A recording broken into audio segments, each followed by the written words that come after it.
You ask Tiger to solve. This deals with linear equations with one unknown. The final result is y equals -8. Let's solve it step by step. Simplify the expression. Expand the parentheses.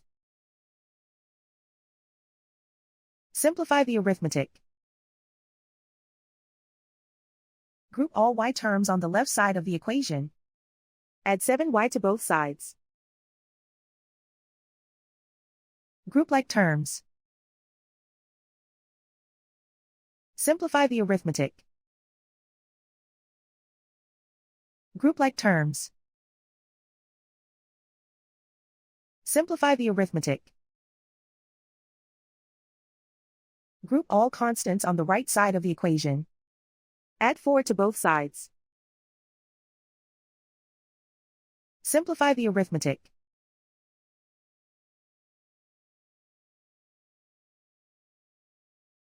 Isolate the y. Divide both sides by 5. Simplify the fraction. Find the greatest common factor of the numerator and denominator. Factor out and cancel the greatest common factor. And so the final result is y equals -8.